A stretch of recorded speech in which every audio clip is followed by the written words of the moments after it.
எல்லோருக்கும் வணக்கங்க. நான் பாரம்பரிய ஜோதிடர் ரவிக்குமார். இப்போ நாம் பார்க்கக்கூடிய ஒரு தலைப்பு என்னன்னு பார்த்தீங்கன்னா, புரட்டாசி மாதத்துக்கு உண்டான தமிழ் மாத பலன்களை பற்றி தான் இந்த காணொலியில் பார்த்துட்ருக்குறேங்க.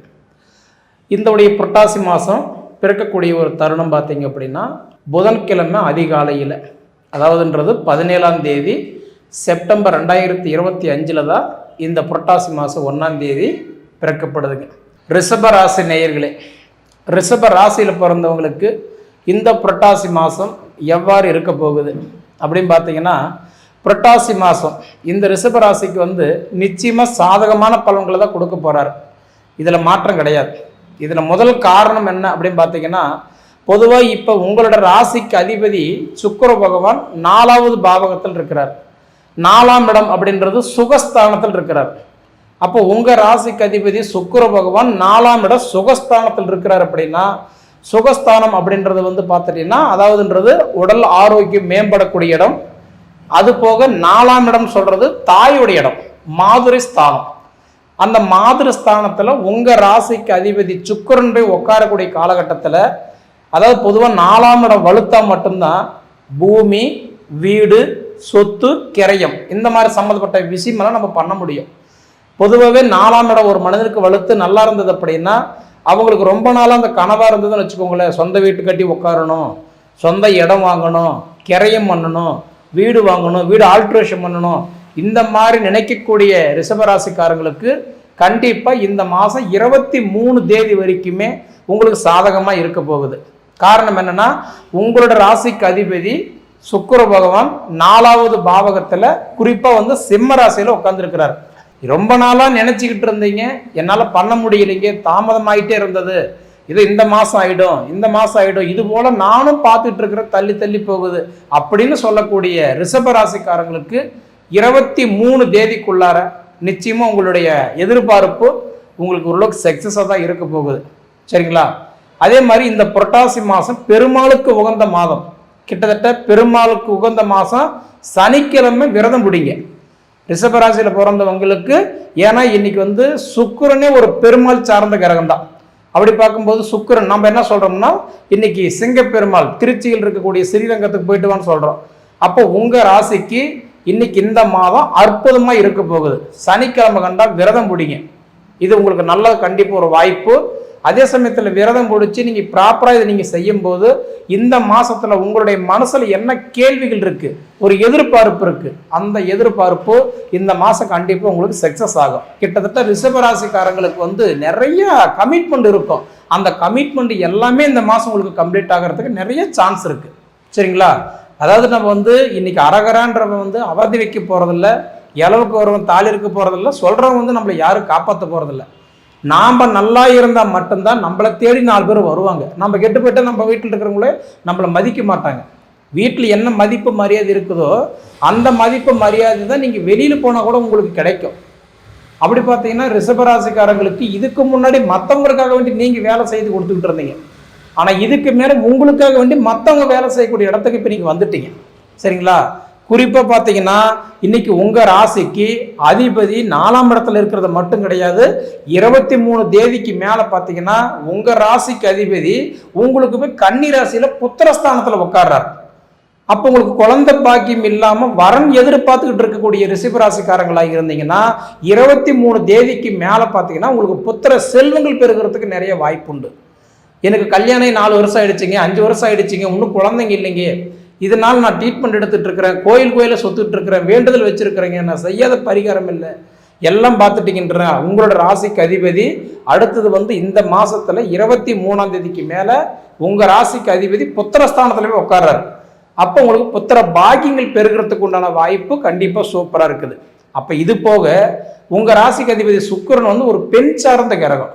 குறிப்பாக ரிஷப ராசியில் பிறந்த ஒரு பெண்களாக நீங்கள் இருந்தீங்க அப்படின்னா கண்டிப்பாக உங்களுடைய தொழில் வளர்ச்சி, தொழில் முன்னேற்றம், படிப்பில் மாற்றம், ஹெல்த்தில் முன்னேற்றம், இந்த மாதிரி எல்லாமே இந்த மாதம் உங்களுக்கு நல்லா இருக்கும். ஏன்னா சுக்கிரன்னா ஒரு பெண் கிரகம். அப்போ நமக்கு எதை சார்ந்து நம்ம இருக்கிறோமோ, தொழில் சார்ந்து இருக்கிறோமா தொழில் நல்லா இருக்கும், கல்வி சார்ந்து இருக்கிறோமா கல்வி நல்லா இருக்கும். இதை தாண்டி பார்த்தீங்க அப்படின்னா நான் ஒரு பிஸ்னஸ் பண்ணிட்டு இருக்கேன்றீங்களா, நிச்சயம் இந்த மாதம் உங்களுக்கு நல்லாவே கை கொடுக்கும். அப்போ இதை போக அதாவது வந்து இப்போ நீங்கள் ஒரு ஆணாக இருந்தீங்கன்னா உங்கள் மனைவிக்கு சப்போர்ட் பண்ணும். எனக்கு கல்யாணம் ஆகலைங்கன்னா உங்கள் தாய்க்கு சப்போர்ட் பண்ணும். அப்படி பார்த்தீங்கன்னா இந்த சுக்கிரன் பகவானாகப்பட்டவர் இன்னைக்கு 4ஆம் இடத்துல இருந்து 5ஆம் இடத்துக்கு போகக்கூடிய காலகட்டமெல்லாம் பார்த்தீங்கன்னா நிச்சயமாக உங்களோட வாழ்வாதாரம் நல்லாவே இருக்கும். நீங்கள் பயப்பட வேண்டாம். அடுத்தது உங்களுக்கு புத்திரஸ்தானத்துக்கு அதிபதி புத்திரஸ்தானத்திலேயே உட்காந்துருக்கிறார். இது மிகப்பெரிய ஒரு பலம். ஏன்னா உங்களுக்கு எப்பயுமே உங்களுக்கு புத்திரஸ்தானத்துக்கு அதிபதி யாருன்னா புதன் தான். ஆனால் புதன் மட்டும்தான் அதாவது தன் சொந்த வீட்டில் உச்சமடைஞ்சு ஆட்சியை உட்காரக்கூடிய ஒரே ஒரு கிரகம் யாருன்னா புதன் மட்டும்தான் கன்னிராசியில் உட்காருவார். வேற எந்த கிரகம் பாருங்க சொந்த வீட்டில் உச்சம் அடையவே மாட்டார். அப்போ அந்த உச்சம் அடையக்கூடிய புதன் பகவான் உங்களுக்கு 17 தேதி வரைக்கும் பார்த்தீங்கன்னா புத்திர ஸ்தானத்திலே இருக்கிறதுனால புத்திர பாக்கியம் நிச்சயமாக இந்த மாதம் உங்களுக்கு சூப்பராக இருக்கும். குறிப்பாக இந்த 17 தேதிக்குள்ளாரே ஒரு சில மாற்றங்கள் கொடுக்கறதுக்கு வாய்ப்பு உண்டு. அப்போ புத்திரஸ்தானத்துக்கு அதிபதி அடுத்தது 6ஆம் இடம் ரோகஸ்தானத்துக்கு போகிறாரு. அப்படி போகக்கூடிய நேரத்துலலாம் பார்த்தீங்கன்னா உங்களுக்கு வந்து இந்த உடல் உபாதைகள் கொஞ்சம் சரியாகிறது, சம்பளம் வாங்கிட்டு இருக்கக்கூடிய உங்களுக்கெல்லாம் பார்த்தீங்கன்னா ஓரளவுக்கு தொழிலில் ஒரு முன்னேற்றம் வளர்ச்சி ஒரு சில இம்ப்ரூவ்மெண்ட் எல்லாம் கண்டிப்பாக நீங்கள் பார்க்கலாம். எப்படி பார்த்தாலும் உங்களுக்கு ஃபேவராக தான் இருக்குது இந்த மாதம். சரிங்களா? சுக்கிரனை உட்கார்ந்ததும் புதன் பகவான் பார்க்குறதும் இது எல்லாமே உங்களுக்கு ஃபேவராக தான் இருக்குது. இதையும் தாண்டி பார்த்தீங்க அப்படின்னா சூரியன் பொதுவாகவே உங்களுக்கு வந்து பார்த்துட்டீங்கன்னா கரெக்டான்றது 4ஆம் இட சுகஸ்தானத்துக்கு அதிபதி இன்னைக்கு வந்து பார்த்தீங்கன்னா இன்னைக்கு 5ஆம் பாவகத்தில் உட்காந்துருக்கிறார். ஒரு மாத பலன் நிர்ணயிக்கிறது யாரு? புதன், அதாவது சூரியன். அந்த சூரியன் வந்து உங்களுக்கு புத்திரஸ்தானத்தில் தான் உட்காந்துருக்கிறார். எப்படி பார்த்தாலும் ரிஷபராசிக்காரங்களுக்கு இது மிகப்பெரிய ஒரு பலம். என்னன்னா இந்த மாதம் குழந்தை பாக்கியத்துக்கு ரொம்ப சிறப்பான ஒரு மாசமா கண்டிப்பாக அமைஞ்சிருக்குது. அதனால ரொம்ப வருஷமா எனக்கு குழந்தைங்கள்னு சொல்றவங்க கூட இந்த மாதம் கண்டிப்பாக புத்திர பாக்கியத்தை கொடுத்துருவார். ஏன்னா இந்த புரட்டாசி மாதம் 1ஆம் தேதியிலிருந்து 31ஆம் தேதி வரைக்குமே உங்களுக்கு வந்து பார்த்தா சூரிய பகவான் புத்திரஸ்தானத்திலே தான் உட்கார்ந்துருக்கிறார். அப்போ உங்களுக்கு மிகப்பெரியது ஒரு பலம் தான். சரிங்களா? இது போக பார்த்தீங்கன்னா உங்களுக்கு கலஸ்திரஸ்தானம் மாங்கல்ய ஸ்தானத்துக்கு அதிபதி செவ்வாய் பகவான் பார்த்தா 6ஆம் இடத்துல உட்காந்துருக்கிறார்.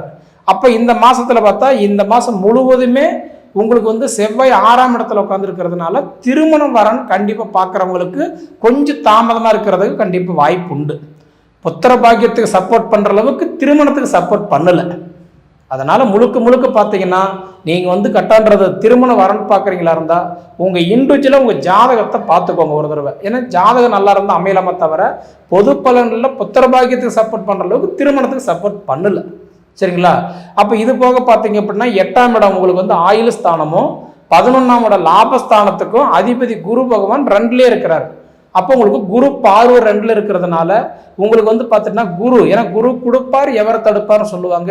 குரு 2ல் இருக்கிறதுனால நிச்சயமாக ஒரு சிலருக்கு இந்த இடம் மாற்றம், மண் மாற்றம், 2வது இந்த மனை மாற்றம், இது போக நம்ம கொடுத்த வாக்கு இருக்குது பார்த்தீங்களா. ஏன்னா 2ஆம் இடம்ன்றது வாக்கு ஸ்தானமும் கூட. நம்ம கொடுத்த வாக்கு கண்டிப்பாக அந்த மாதம் உங்களுக்கு காப்பாற்றிடுவீங்க. ஓரளவுக்கு நல்லாவே இருக்குது.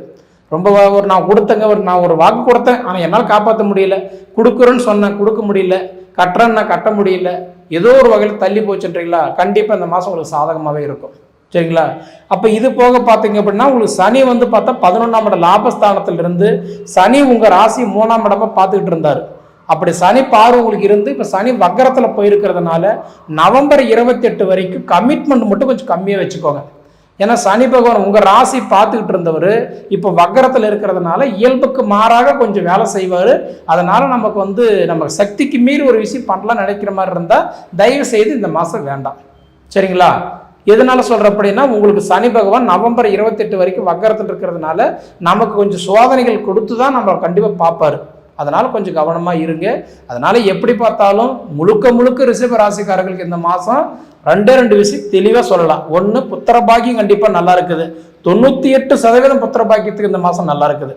2வது, வாழ்வாதாரத்தில் வளர்ச்சிகள் சில மாற்றமெல்லாம் இந்த மாதத்தில் நீங்கள் ரிஷபராசிக்காரங்க பார்க்கலாம். இது என்னன்றதை அனுபவித்து பார்த்து சொல்லுங்கள். சரிங்களா? சரி நேயர்களே, உங்கள் பொன்னான நேரத்தை ஒதுக்கி இவ்வளவு நேரம் என்னுடைய காணொலியை நீங்கள் முழுமையாக பார்த்ததுக்கு மனசிலிருந்து கேட்டுக்கிறேனுங்க. நன்றி.